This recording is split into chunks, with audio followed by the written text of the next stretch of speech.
Can too much love ever become a problem? Does loving someone mean giving them everything they want? Can a patient recover without any medicine?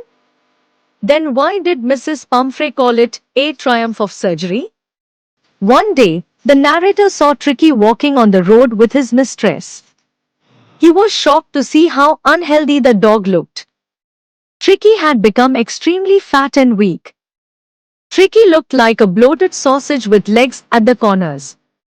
His eyes were red and watery, his tongue hung out, and he had no energy left in him. Mrs. Pumphrey explained that Tricky had become very dull and listless. She thought he was suffering from malnutrition, so she started giving him extra food between meals. She said she gave him malt, cod liver oil, and even a bowl of Horlicks at night to help him sleep. She believed she was doing the right thing.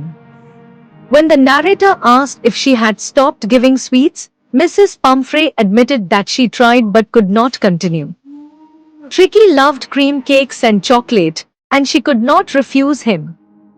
The narrator realized that Tricky's real problem was greed. He never refused food and would eat at any time of the day or night. When asked about exercise, Mrs. Pumphrey said Tricky only walked with her. His usual games had stopped because the gardener was ill. The narrator warned her seriously that if Tricky's food was not reduced and his exercise increased, he would become dangerously ill.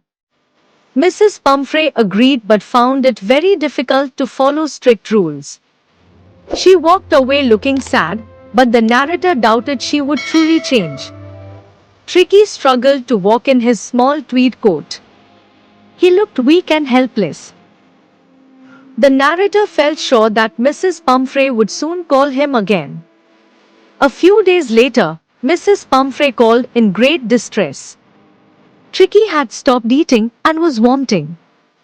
He lay on the rug all day, panting and refusing to move. The narrator decided that Tricky must be taken away from home. He suggested hospitalizing the dog for observation. Mrs. Pumphrey was heartbroken and feared Tricky would die without her.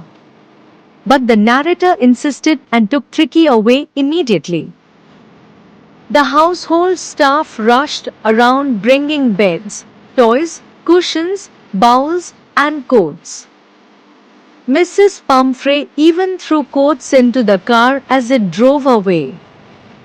On the way, Tricky lay weakly on the seat. The narrator gently patted him and said he believed he knew how to cure him. At the surgery, the other dogs sniffed Tricky and ignored him. He lay still and looked dull and uninterested. For 2 days, Tricky was given no food, only water. Slowly, he began to show interest in his surroundings. On the 3rd day, Tricky followed the other dogs into the garden. The next day, he pushed forward eagerly for his share of food. Tricky improved quickly without any medicine. He ran, played, fought for food, and even hunted rats at night. Mrs. Pumphrey kept calling many times a day, asking about Tricky's health and comfort. She began sending eggs to build up Tricky's strength. Soon, wine and brandy also arrived at the surgery. The narrator and his partners enjoyed the gifts. For a moment, he felt tempted to keep Tricky longer. Finally, the narrator called Mrs. Pumphrey and told her that Tricky had fully recovered.